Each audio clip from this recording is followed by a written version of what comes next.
Trong lịch sử loài người, chưa bao giờ có một đêm nào dài và im lặng đáng sợ như đêm ngày mùng 5, rạng sáng ngày mùng 6 tháng 6 năm 1944. Hãy tưởng tượng bạn đang có mặt trên một chiếc xuồng đổ bộ chật chội, nồng nặc mùi dầu máy và mùi nôn mửa vì say sóng.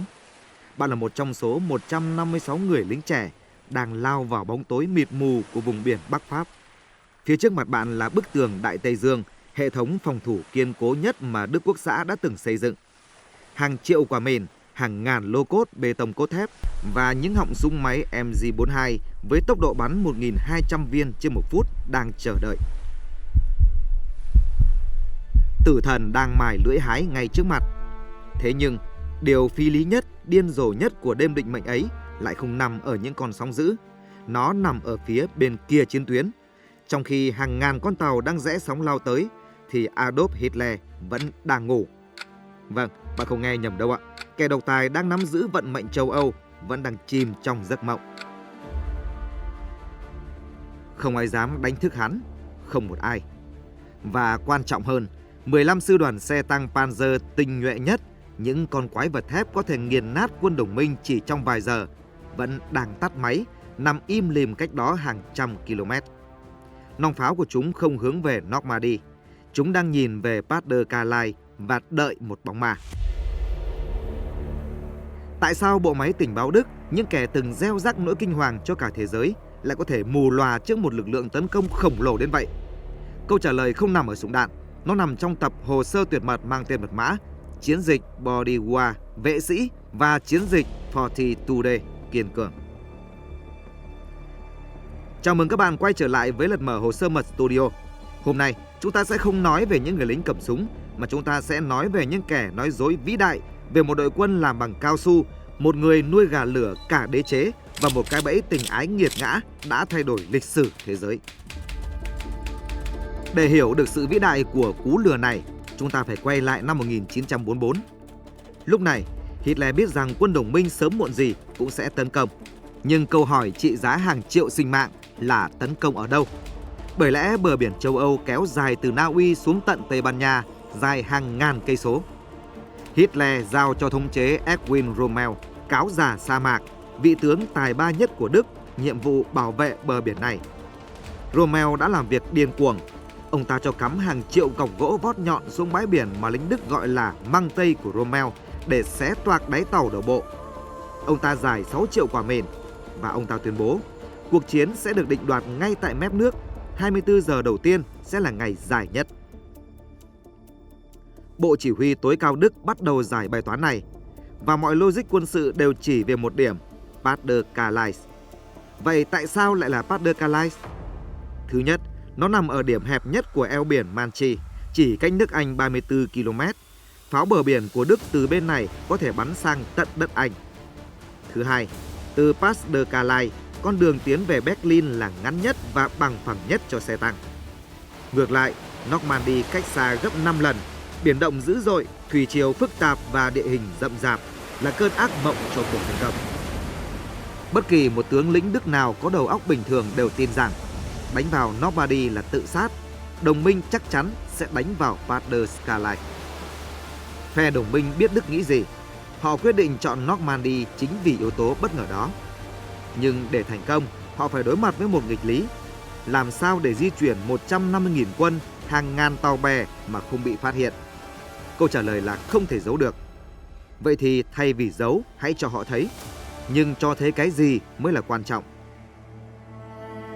Thủ tướng Anh Winston Churchill đã triệu tập các chùm tình báo của M15, M16 và đưa ra chỉ thị lạnh lùng.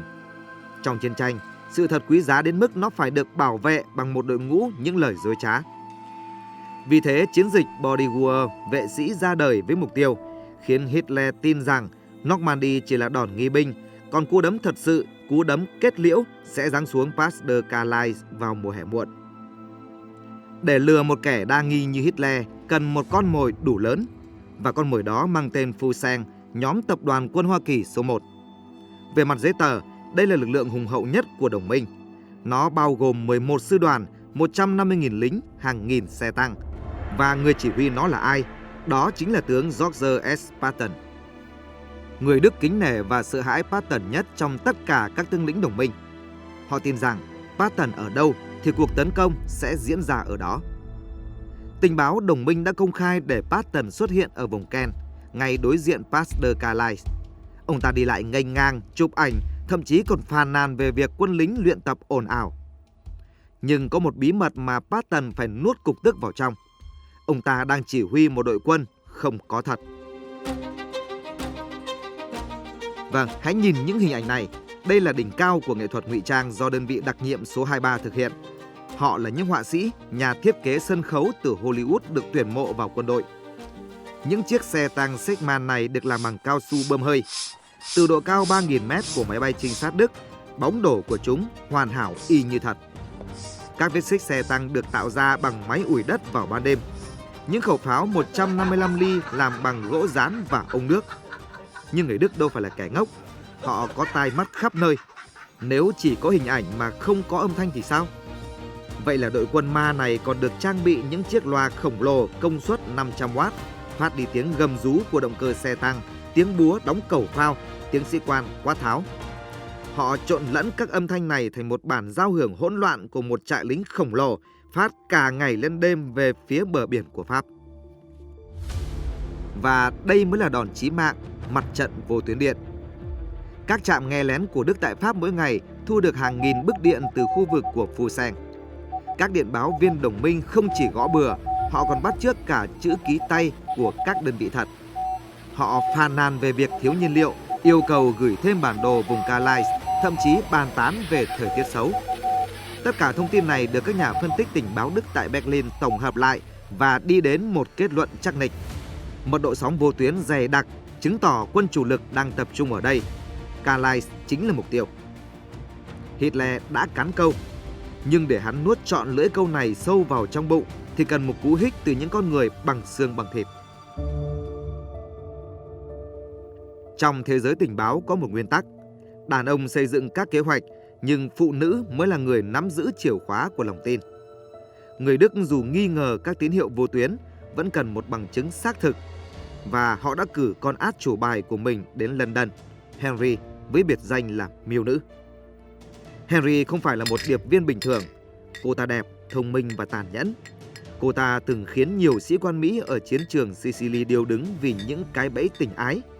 Nhiệm vụ của Henry lần này là sống còn, tìm ra ngày giờ và địa điểm đổ bộ chính xác. Nhưng Henry không biết rằng cô đang bước vào một sân khấu kịch được dàn dựng bởi những đạo diễn đại tài của M15 và OSS, tiền thân của CIA ngày nay. Tình báo đồng minh đã dựng lên cả một công ty giả là hãng phim Alice. Vỏ bọc là làm phim tài liệu chiến tranh, nhưng thực chất là một cái bẫy chuột khổng lồ. Henry với vỏ bọc là một người tị nạn Hà Lan tìm việc đã dễ dàng lọt vào đây. Tại Alice, cô gặp Dean, một sĩ quan tham mưu trẻ tuổi, điển trai và có vẻ dễ dãi. Henry nghĩ Dean là con mồi. Cô dùng mọi kỹ năng quyến rũ, từ những ánh mắt lúng liếng đến những buổi tối say sưa trong các quán rượu ngầm ở Soho. Cô khai thác được từ Dean nỗi sợ hãi về một cuộc đổ bộ sắp tới vào Hà Lan. Dean diễn xuất sắc đến mức chính anh ta cũng suýt tin vào câu chuyện của mình. Anh ta đóng vai một sĩ quan chán ghét chiến tranh, say xỉn và vô tình để lộ những tài liệu mật. Đêm định mệnh đầu tháng 6 năm 1944, một đêm mưa gió bão bùng. Lợi dụng lúc Dean say ngủ sau một buổi tiệc, Henry lẻn vào văn phòng riêng của anh ta tại hãng Alice. Với đôi tay thành thục của một điệp viên lão luyện, cô mở két sắt. Và kia rồi, thứ mà cả đế chế thứ ba đang khao khát, một tấm bản đồ tác chiến tối mật. Dưới ánh đèn pin run rẩy, Henry nhìn thấy những mũi tên đỏ rực. Chúng không chỉ vào Normandy, chúng chỉ thẳng vào Hà Lan và Pas-de-Calais. Kèm theo đó là lịch trình di chuyển của các sư đoàn xe tăng Fusen. Henry vội vã chụp lại tấm bản đồ, tim cô đập như muốn nhảy ra khỏi lồng ngực. Cô tin rằng mình vừa nắm trong tay sinh mệnh của nước Đức, và cô cũng tin rằng mình là người hùng. Cô lập tức chuyển cuộn phim quý giá đó về Berlin qua đường dây bí mật. Nhưng cô đâu ngờ rằng tấm bản đồ đó vừa được các họa sĩ của M15 vẽ xong cách đó vài giờ, chỉ để dành riêng cho đôi mắt xinh đẹp của cô. Khi báo cáo của Henry về đến Berlin, nó như mảnh ghép cuối cùng hoàn thiện bức tranh. Hitler gật gù đắc ý. Các tướng lĩnh Đức thở phào nhẹ nhõm. Chúng ta đã đúng, Normandy chỉ là mồi nhử, hãy dồn quân về phía Bắc. Henry đã hoàn thành xuất sắc nhiệm vụ của mình. Cô đã lừa được chính phe mình một cách ngoạn mục. Đó là sự tàn nhẫn của tình báo, sử dụng lòng trung thành của kẻ thù để tiêu diệt kẻ thù. Nếu câu chuyện của Henry là một bi kịch lãng mạn, thì nhân vật tiếp theo đây là hiện thân của sự hài hước đen tối nhất thế kỷ 20. Hãy quên đi hình tượng điệp viên 007 hào hoa phong nhã. Điệp viên vĩ đại nhất Thế chiến thứ hai là một người đàn ông thấp bé, hói đầu, cận thị và từng thất bại thảm hại trong nghề nuôi gà. Đó là Juan Puyol Garcia, có mật danh là Gabo. Vậy tại sao một người nuôi gà thất bại lại có thể trở thành nỗi ám ảnh của tình báo Đức? Bởi vì ông ta có một thứ vũ khí mà không ai ngờ tới, đó là trí tưởng tượng phong phú đến mức điên rồ. Gabo ghét phát xít do trải nghiệm từ nội chiến Tây Ban Nha. Ông ta tự nguyện đến Đại sứ quán Anh xin làm điệp viên, nhưng bị đuổi về 3 lần. Bực mình, ông ta tự liên hệ với Đức, đóng giả là một quan chức thân Đức cuồng nhiệt, và Đức đã tin sái cổ. M15 sau đó phát hiện ra tài năng thiên bẩm này và đưa ông về London. Tại đây, Gabo bắt đầu xây dựng một đế chế ảo.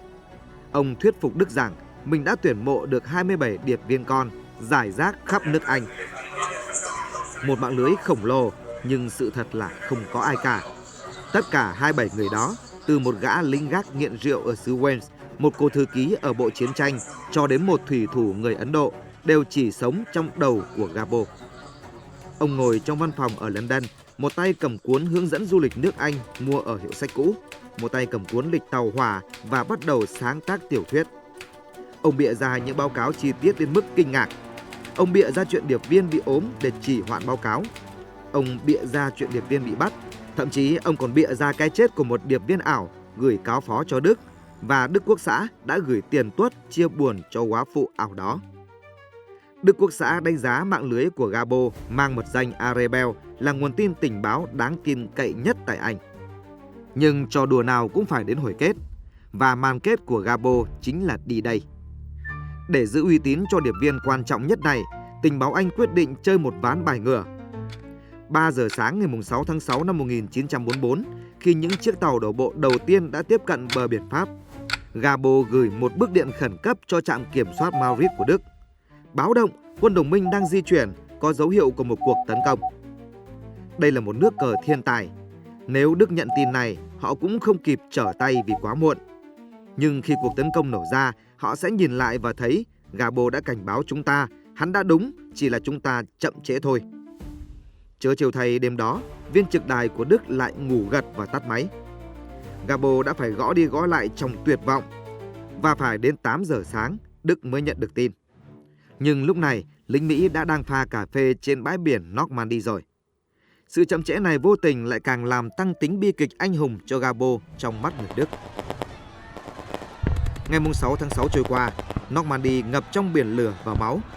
Lẽ ra theo phản xạ tự nhiên, Hitler phải dốc toàn lực điều động tập đoàn quân 15 tại Pas de Calais xuống cứu viện ngay lập tức. Nếu 150.000 quân Đức tại Calais di chuyển xuống Normandy vào ngày 7 tháng 6 hoặc 8 tháng 6, thì quân đồng minh chắc chắn sẽ bị đẩy lùi ra biển và lịch sử thế giới sẽ rẽ sang một hướng khác tăm tối hơn. Nhưng họ đã không đến. Tại sao? Vì Gabo và hãng phim Alice vẫn chưa diễn xong vở kịch của mình. Ngày 9 tháng 6, 3 ngày sau khi đi đây bắt đầu, Hitler đang dao động. Hắn định ra lệnh di chuyển quân. Đúng lúc đó, một bức điện tối mật từ Gabo bay về Berlin. Nội dung dài bất thường và đầy tính thuyết phục. Tôi vừa tiếp cận được nguồn tin cấp cao. Cuộc tấn công hiện tại ở Normandy chỉ là đòn nghi binh nhằm thu hút lực lượng dự bị của Đức.